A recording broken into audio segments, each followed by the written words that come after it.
ایسی ایسی باتیں بیان کرتے ہیں کہ عقل انہیں قبول ہو، لیکن لوگ اسے الیس منکم رجل رشید، الیس منکم رجل رشید۔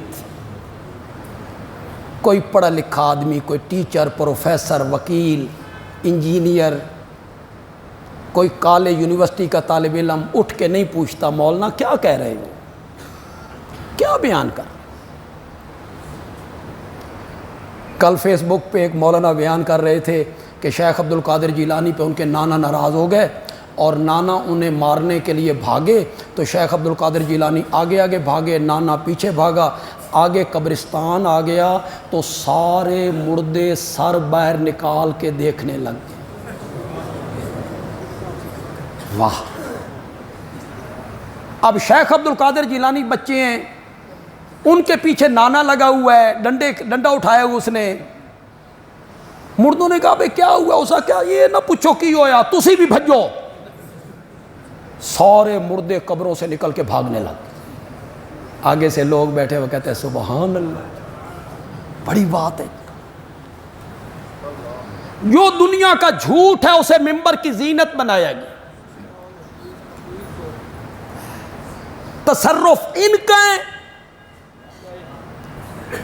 سواریوں کی حفاظت کرنا، بندے کی حفاظت کرنا ان کے تصرف میں ہے، ان کے اختیار میں ہے۔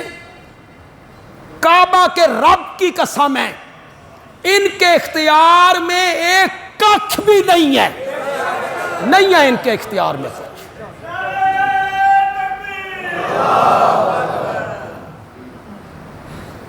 جو خود دنیا چھوڑ کے قبروں میں جا کے سو گئے، یتیم بچوں کے سروں پہ ہاتھ نہیں رکھ سکتے، جائیدادیں ان کی وراثت میں تقسیم ہو گئیں، وہ تمہاری حفاظتیں کر رہے ہیں۔ الحافظ کس کی صفت ہے؟ حفیظ۔ الحفیظ کس کی صفت ہے؟ ایک باڈی گارڈ کا کھڑا ہو جانا، یہ تو اسباب کے تحت،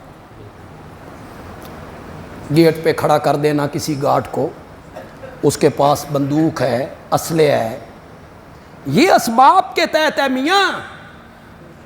اور وہ جو تم کہتے ہو کہ سڑکوں پہ چلنے والی سواریوں کی یہ حفاظت کرتی ہیں، یہ اسباب کے تحت نہیں ہے، یہ ما فوق الاسباب ہے۔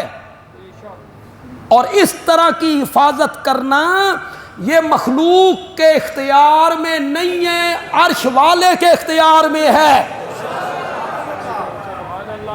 وہ حفاظتیں کرتا ہے، وہ الحفیظ ہے، وہ الحافظ ہے۔